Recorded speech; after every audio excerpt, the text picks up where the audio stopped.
Sebelum lanjut, jangan lupa untuk like dan subscribe terlebih dahulu ke channel ini, supaya bisa terus berkembang dan memberikan informasi dan hiburan kepada kita semua.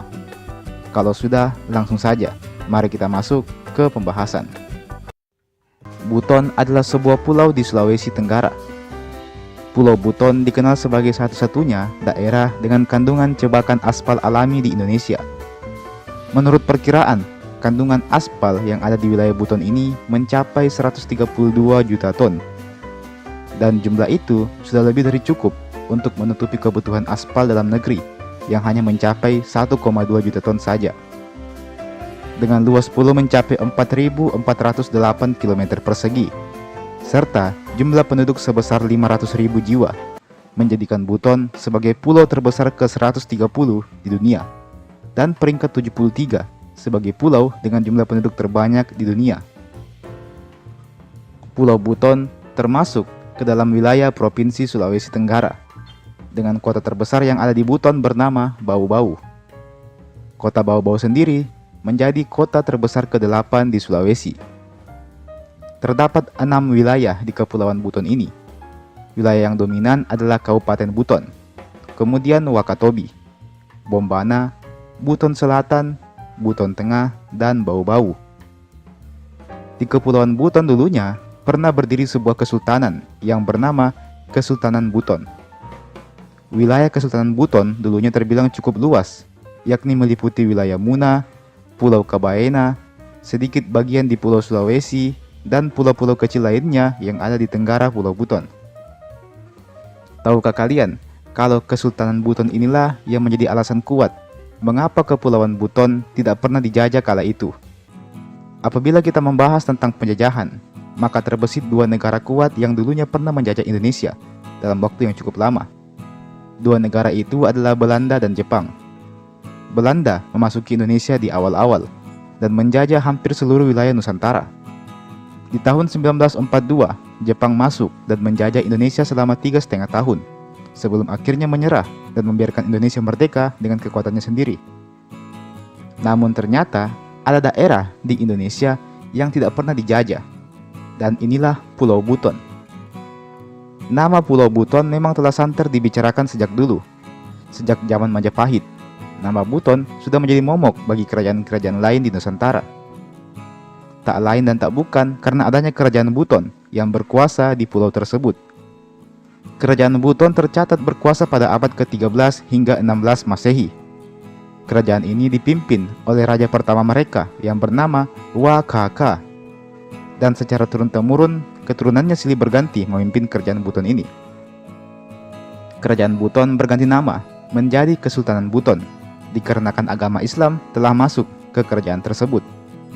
Kerajaan ini memeluk Islam pada masa kepemimpinan Murhum Sultan Kamuddin Khalpatul Hamis di tahun 1538. Menurut teori yang populer, katanya Islam masuk ke wilayah Buton dibawa oleh orang-orang dari Arab. Jadi, kenapa Buton ini tidak pernah dijajah? Alasannya adalah karena kerajaan Buton yang cukup kuat pada waktu itu. Pada waktu itu, Kesultanan Buton membangun benteng pertahanan yang menjadi benteng terluas di dunia. Dibuat pada tahun 1634, pada masa pemerintahan Sultan Labuke.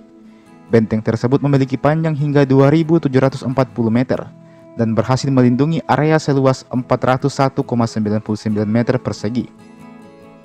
Benteng tersebut dilengkapi dengan 16 bastion atau menara pengintai dan 12 pintu gerbang. Singkatnya, Belanda merasa takut untuk menyerang Buton karena adanya benteng raksasa tersebut. Dengan adanya benteng tersebut, maka kapal perang Belanda akan dengan mudah terdeteksi dan hanya akan berakhir dengan kapal Belanda yang diserang habis-habisan dan ditenggelamkan sebelum tiba di wilayah Buton. Olehnya itu, ketimbang berperang melawan Kesultanan Buton, maka lebih baik menjalin kerjasama saja dengan mereka. Karena tak dapat dipungkiri, wilayah Buton juga sangat strategis sebagai tempat persinggahan bagi bangsa-bangsa barat saat akan pergi mencari rempah-rempah di wilayah Maluku. Alhasil, terjalinlah sebuah kerjasama antara pihak POC dengan Kesultanan Buton kala itu. Keduanya berhubungan dengan baik. Kapal-kapal Eropa banyak yang singgah di wilayah Buton untuk beristirahat. Sebagai gantinya, saat singgah, mereka akan dilindungi oleh para prajurit kerajaan Buton yang memang dikenal cukup kuat. Selain itu, Kesultanan Buton juga punya koneksi dengan Kesultanan Otsmania yang ada di Turki. Sebagai sesama kerajaan Islam, maka tentu Buton akan dibantu apabila POC hendak mengkolonisasi mereka. Demikianlah hubungan ini berjalan dengan baik antara POC dan Buton. Keduanya sama-sama menjalin kerjasama, sebelum akhirnya di tahun 1637, hubungan baik antara POC dan Buton resmi berakhir. Keduanya memutuskan untuk saling angkat senjata dan berperang satu sama lain. Peperangan berlangsung sengit, atau lebih tepatnya terkesan berat sebelah. Kesultanan Buton berhasil mengalahkan POC. Nampaknya, benteng Kesultanan Buton masih terlalu kuat untuk ditembus oleh POC. Sepanjang tahun-tahun berikutnya, perang terus terjadi. Tercatat tahun 1752, 1755, hingga 1776. Perang terus berkecamuk, namun lagi dan lagi upaya penyerangan POC berhasil diatasi dengan baik oleh Kesultanan Buton. Adapun penyebab perang antara keduanya disinyalir karena adanya kelicikan yang dilakukan oleh pemerintah POC dalam perdagangan rempah-rempahnya dengan kerajaan Buton. Maka dengan kemenangan ini, wilayah Buton pun damai sejahtera. Tercatat, Buton adalah wilayah yang tak pernah dijajah, tak pernah dikuasai oleh Belanda, dan rakyatnya tidak pernah disuruh kerja paksa. Ketika Indonesia merdeka, maka Kesultanan Buton memutuskan untuk ikut bergabung dengan NKRI, sehingga kini wilayah Buton menjadi bagian dari Provinsi Sulawesi Tenggara. Meski begitu, Kesultanan Buton nyatanya masih ada sampai saat ini. Kini, Kesultanan Buton dipimpin oleh rajanya yang ke-40, Paduka Yang Mulia Laode Muhammad Ishad Manarpa.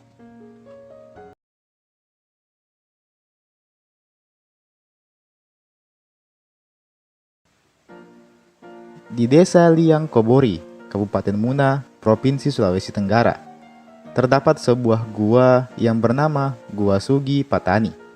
Di gua inilah ditemukan sebuah lukisan layangan yang berusia 4.000 tahun. Sosok yang menemukannya adalah Wolfgang Beck, yang merupakan seorang konsultan Kite Aerial Photography Scientific Use of Kite dari Jerman. Sejak ditemukan, layangan tersebut pun diberi nama Kagati Kolope. Kata Kagati sendiri memiliki makna layang-layang, sedangkan Kolope artinya daun umbi gadung. Kagati Kolope juga merujuk pada festival layang-layang yang rutin dilakukan oleh masyarakat di Muna, Sulawesi Tenggara. Tapi kita akan bahas soal itu nanti. Layang-layang Kagati Kolope ini terbuat dari daun ubi hutan yang dikeringkan, kemudian dijahit dengan lidi bambu. Layangan ini menggunakan tali dari serat nanas yang dipintal untuk bisa menerbangkannya. Material yang digunakan tentu berbeda dengan layangan sekarang. Inilah yang juga menjadi keunikan dari layangan Kagati Kolope ini. Keunikan materialnya ini berhasil membuat layangan ini jadi awet dan tahan terhadap air. Layangan ini juga punya elastisitas yang memungkinkannya melayang di langit sampai 1 minggu penuh tanpa diturunkan. Sejak pertama kali ditemukan, layangan ini senantiasa dirawat oleh warga setempat dan selalu menjadi bagian dari atraksi budaya yang diselenggarakan setiap bulan Juli oleh masyarakat di Sulawesi Tenggara.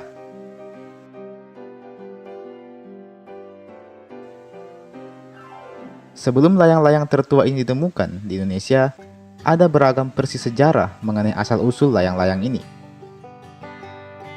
Versi pertama sekaligus yang paling populer adalah berasal dari Cina. Diperkirakan layangan pertama kali ditemukan sekitar tahun 475 hingga 221 sebelum Masehi oleh 2 orang filsuf terkenal dari Cina, yaitu Mo Xi dan Lu Ban. Kala itu, layangan digunakan sebagai mata-mata bagi pasukan militer Tiongkok. Fungsi lainnya adalah untuk mengukur jarak. Pengukuran jarak digunakan untuk memindahkan sejumlah pasukan yang hendak melintasi medan perang yang sulit. Selain sebagai pengukur jarak, layangan juga digunakan untuk membaca arah angin, serta sebagai alat komunikasi unik yang cara kerjanya mirip dengan bendera kapal laut. Sekarang, layangan di Tiongkok digunakan untuk mewakili berbagai macam karakter mitologi, makhluk simbolis, dan tokoh-tokoh legendaris.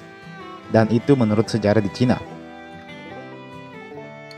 Sedangkan di Indonesia, Sejarah layang-layang berawal dari rasa penasaran seseorang yang bernama Wolfgang tadi. Wolfgang tertarik meneliti Kagati Kolope usai layang-layang ini menang dalam Festival Layang-layang Internasional di Prancis pada tahun 1997. Ia pun datang ke Muna dan meneliti tentang layang-layang tersebut. Rasa penasarannya ini kemudian membawanya sampai ke dalam Gua Sugi Patani, dan disitulah dia menemukan lukisan layangan tertua di dunia.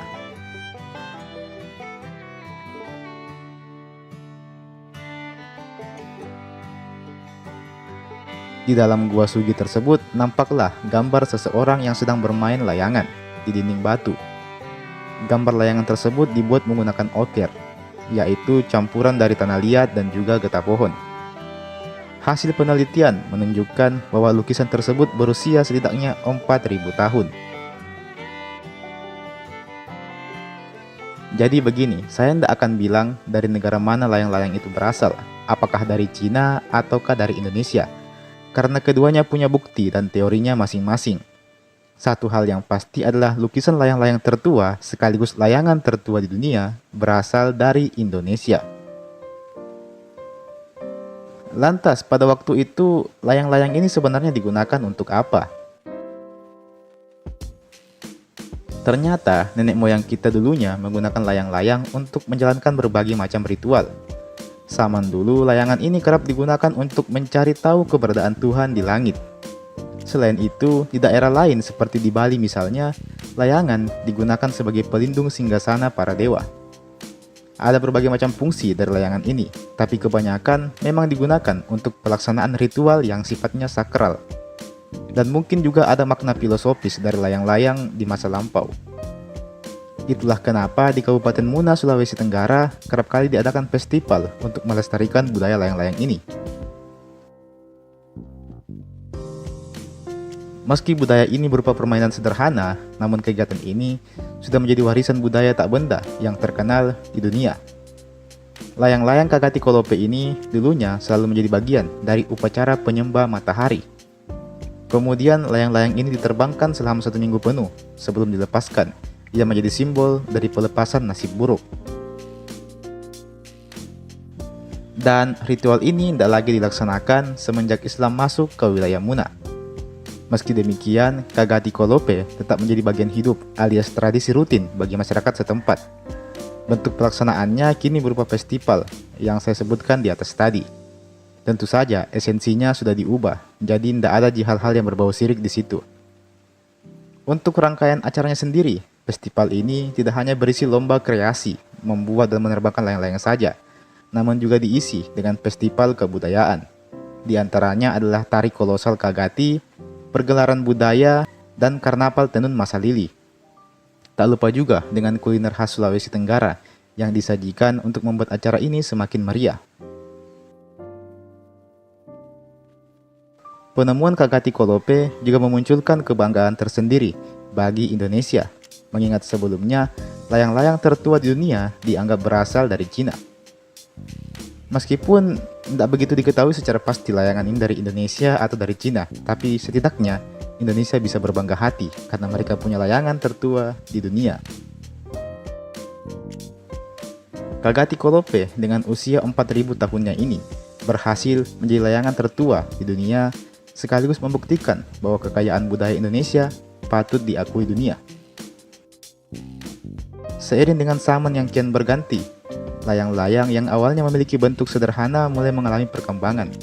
Selain itu, fungsinya tak lagi sama. Berawal dari ritual keagamaan, layang-layang kini menjadi alat bantu memancing, penelitian ilmiah, dan bahkan sebagai media energi alternatif. Dan sebagai kesimpulan, layangan tertua di dunia adalah layangan yang diberi nama Kagati Kolope. Layangan ini ditemukan di Desa Liang Kobori, Kabupaten Muna, Sulawesi Tenggara. Berdasarkan hasil penelitian, usia layangan ini adalah 4.000-an tahun lamanya. Di Muna juga terdapat sebuah gua yang diberi nama Gua Sugi Patani. Di gua ini ditemukanlah sebuah lukisan. Nampak seseorang yang sedang bermain layangan. Adanya penemuan lukisan ini semakin memperkuat teori bahwa layangan berasal dari Indonesia.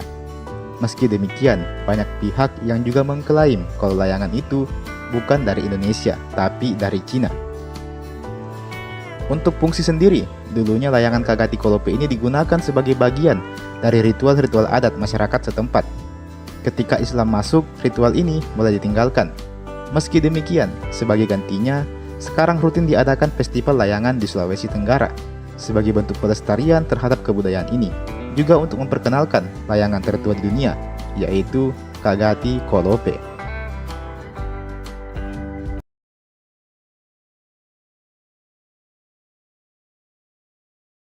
Di sebuah pulau bernama Pulau Buton, di sebuah kota bernama Bau-Bau.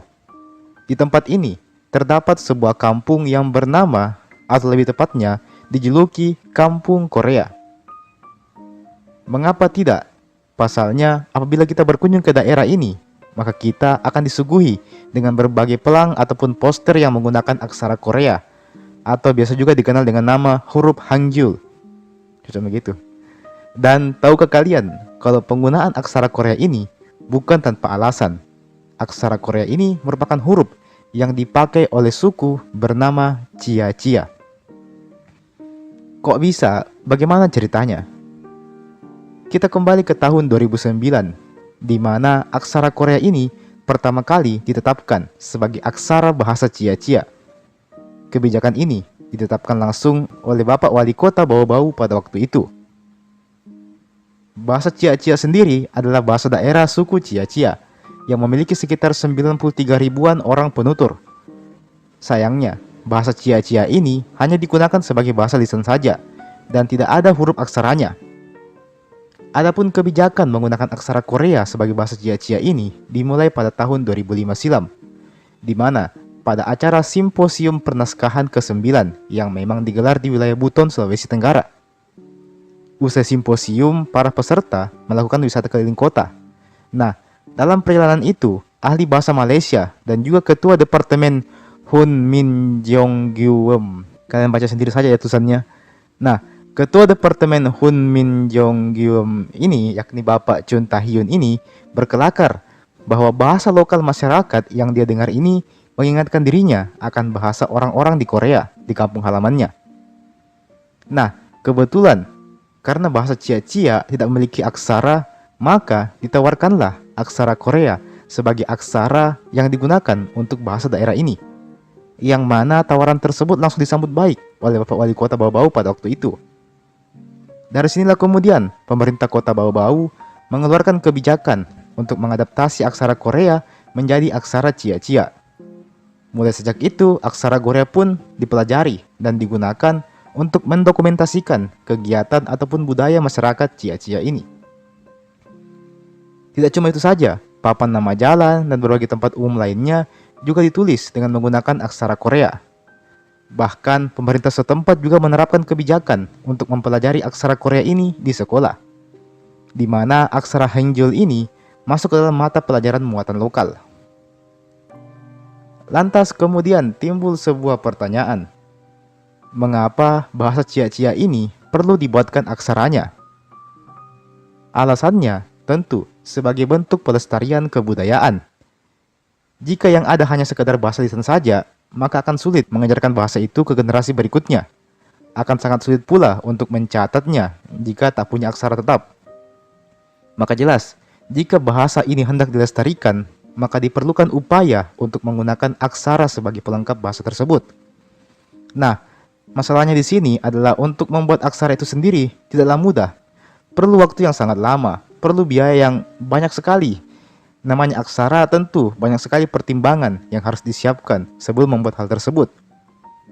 Maka setelah melalui pertimbangan itu, serta dengan aksara Korea yang dianggap paling cocok dengan bahasa Chia-Chia ini, maka ditetapkanlah aksara Hangul ini menjadi aksara tetap bahasa Chia-Chia.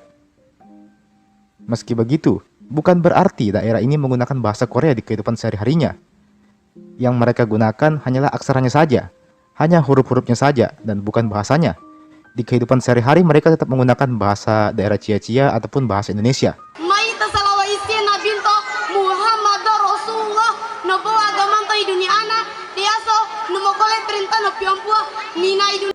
Jadi jangan sampai kalian berkunjung ke sana lalu kalian malah sota-sota ngomong hanyong haseo. Malu sendiri gitu. Sebagai tambahan, aksara Korea ini juga telah mendapat persetujuan dari tetua adat setempat. Jadi bisa dibilang kalau penetapan aksara ini sudah mendapat restu dari berbagai pihak. Apalagi ini kan tujuannya demi pelestarian bahasa juga. Jadi bekerja sama juga lah pihak Hunim Jeonggeum Society tadi dengan pemerintah bau-bau untuk merekam bahasa Cia-Cia ini dan menyusun kamusnya juga. Meski begitu, bukan berarti penetapan aksara Korea ini disetujui oleh semua pihak. Nyatanya, ada beberapa pihak yang tidak setuju dengan hal ini. Alasannya, karena mereka merasa bahwa menggunakan aksara Korea ini sama halnya dengan mencampurkan bahasa Korea dengan bahasa Cia-Cia, yang mana dapat berakibat pada bergesernya keotentikan bahasa Cia-Cia ini, akibat besarnya pengaruh aksara Korea tadi. Apalagi, jika nanti sampai ada bahasa Korea yang diserap masuk menjadi bahasa Cia-Cia, maka mereka mengkhawatirkan hal itu. Mereka juga menawarkan bahwa ketimbang menggunakan aksara Korea, lebih baik menggunakan aksara Buri Walio saja. Dan hal ini lumayan complicated, karena aksara Buri Walio sendiri juga berasal dari aksara Arab yang telah berakulturasi dengan suku Buton. Dan hal ini dulunya dilakukan dengan tujuan yang sama dengan penggunaan aksara Korea ke bahasa Cia-Cia, yaitu untuk pelestarian bahasa.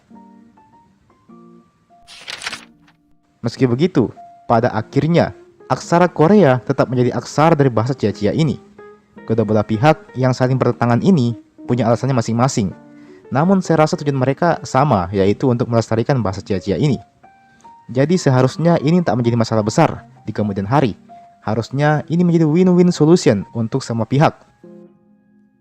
Selain itu juga bahasa Korea kan ini lumayan diminati ya sama anak-anak zaman sekarang. Jadinya bisa menimbulkan ketertarikan bagi anak-anak muda untuk mempelajari aksara Cia-Cia ini.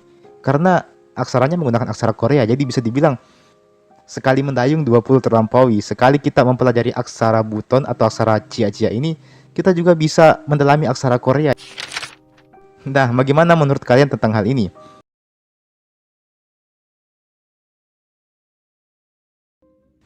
Yang pertama, berasal dari Malaysia. Mengutip dari buku Kerajaan Tradisional Sulawesi Tenggara, Kesultanan Buton, menegaskan bahwa nenek moyang penduduk Buton ini termasuk kepada kelompok ras Deutero Melayu, yang mana penyebarannya dimulai dari daratan Asia, Annam, Tonkin, Indochina, Kamboja, dan Asia Tenggara Kepulauan.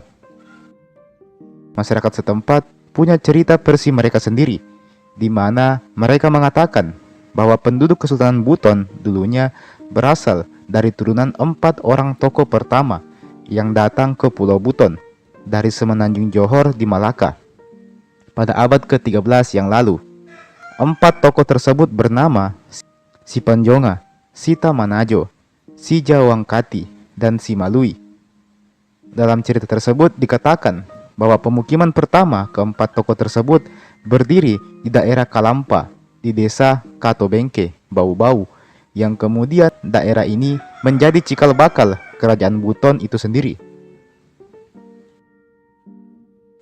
Yang kedua, pengaruh Islam.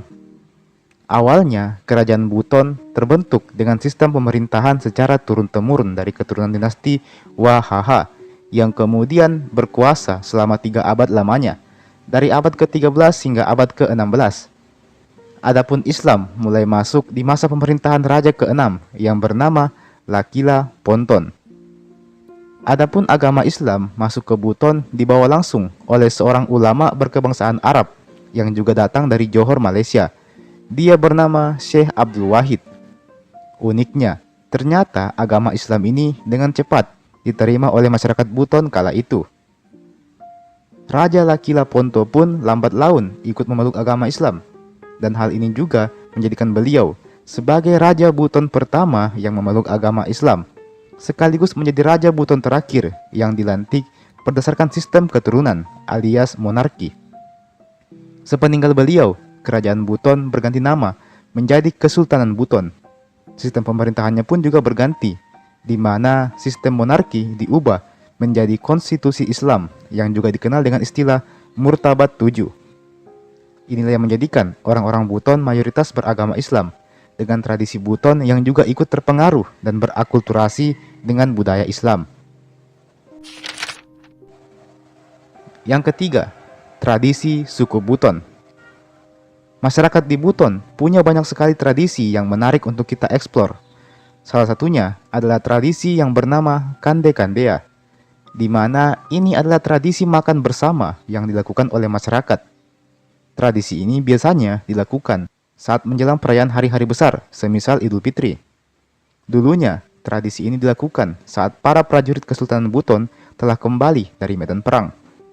Tradisi ini dilakukan untuk menyambut para prajurit tersebut yang telah susah payah mengorbankan jiwa dan raganya demi menjaga perdamaian di wilayah Buton.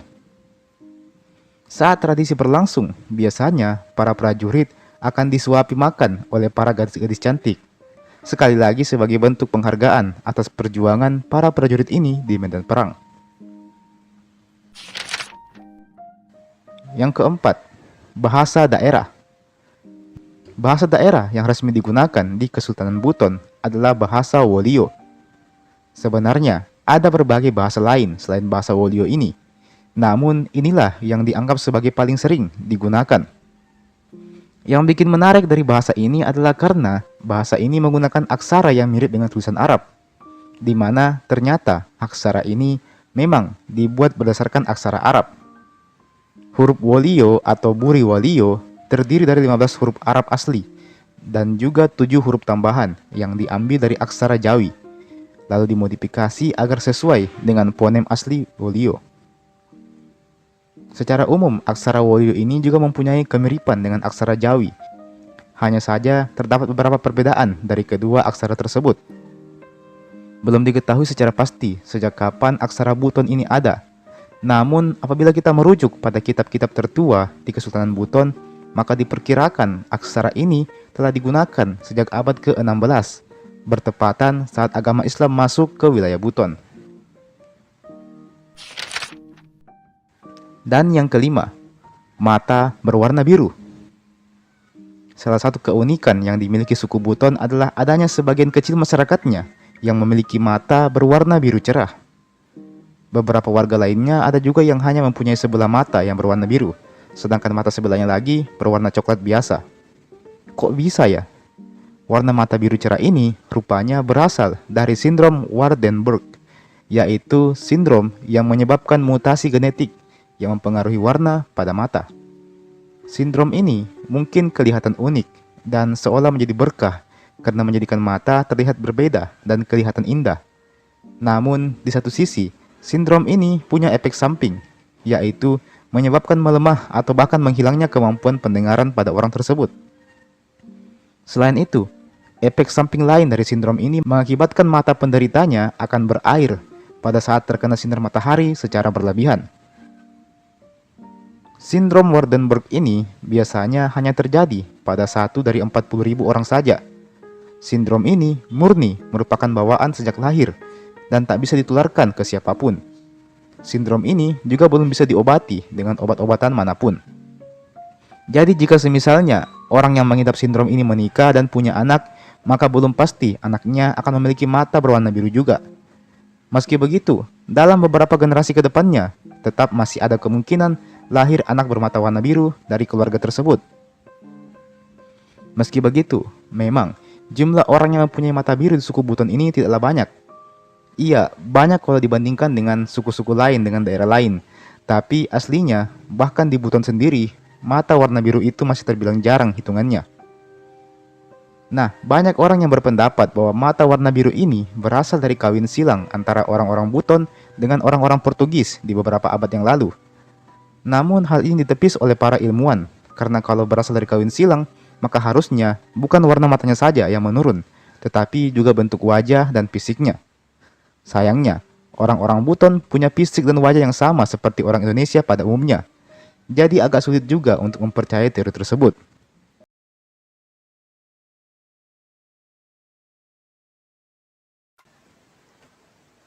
Kalau kita menuju ke Pantai Koguna di Mopano, Kabupaten Buton, Sulawesi Tenggara, biasanya kita akan melewati sebuah danau yang terletak di tepi jalan. Sekilas, danau tersebut nampak biasa saja.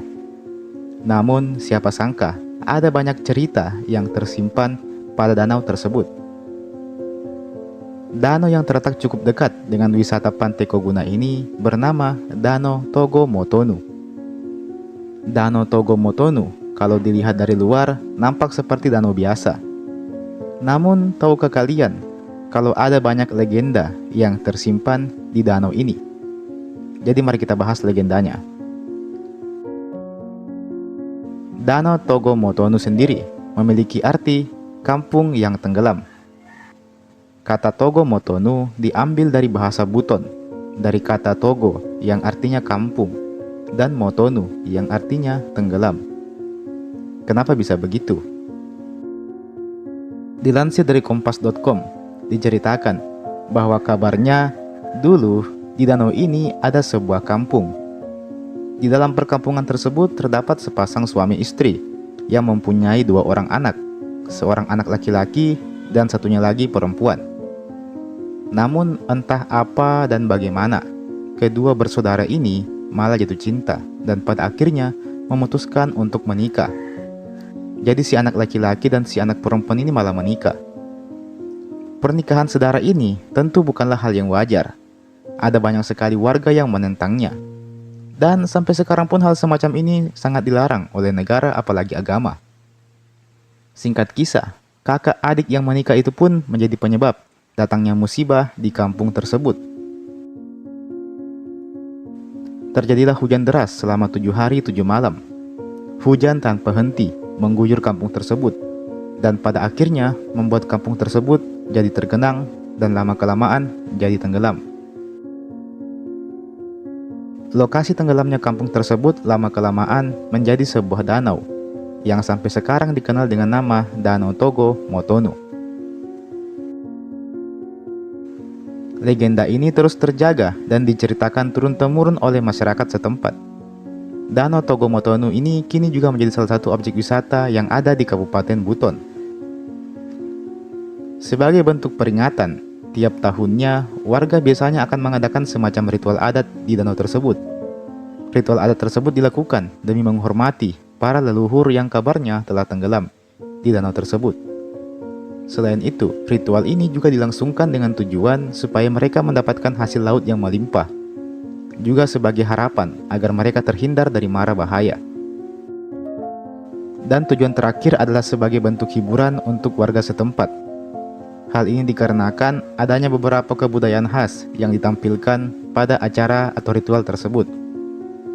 Dan sebagai informasi tambahan, kabarnya danau ini tidak pernah surut, entah itu di musim kemarau ataupun di musim hujan, jadi akan selalu ada airnya.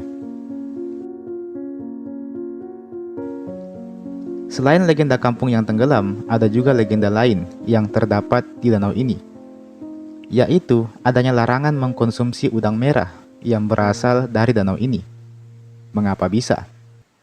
Kabarnya dulu ada seseorang yang mengambil udang merah dari dalam danau dan kemudian memakannya dan malah sakit perut. Sakit perutnya ini bukan sakit perut biasa.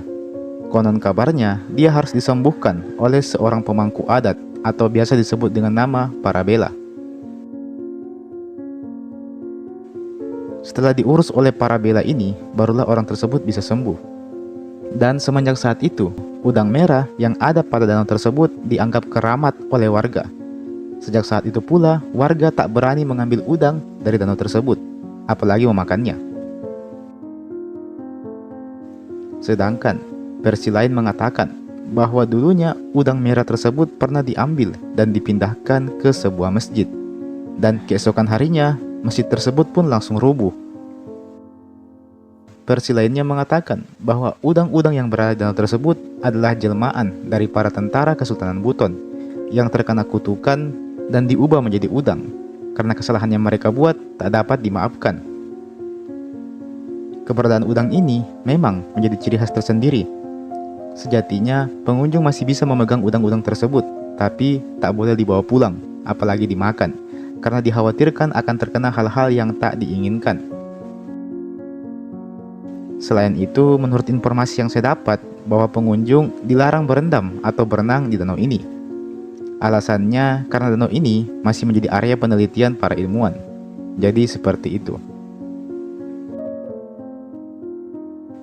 Pada akhirnya, mitos tetaplah sebuah mitos yang tentunya sulit untuk dipercayai kebenarannya. Akan tetapi, karena sudah lama diceritakan secara turun-temurun dan untuk berjaga-jaga juga, maka warga tetap patuh dan tak berani mengkonsumsi udang dari danau tersebut. Dan seperti itulah tadi, legenda dari Danau Togo Motono ini. Tentu, ada banyak hal yang masih ambigu pada legenda ini. Benarkah ada kampung yang tenggelam di danau tersebut? Untuk mengetahui kebenarannya, maka tentu diperlukan penelitian lebih lanjut. Sedangkan untuk legenda udang di danau tersebut, saya rasa juga masih sukar untuk dipercayai. Karena orang sakit perut karena makanan itu adalah hal yang lumrah terjadi. Bisa saja orang itu tidak membersihkan udangnya sebelum dimakan. Bisa saja memang dia alergi udang. Bisa saja dia sakit perut bukan karena udangnya, tapi karena hal lain. Apapun itu, namanya mitos tentu selalu bisa dipertanyakan. Meski begitu, jika warga setempat mempercayai legenda itu, maka wajib untuk kita hormati keputusan mereka. Jadi, kita harus menghormati apa yang mereka percayai.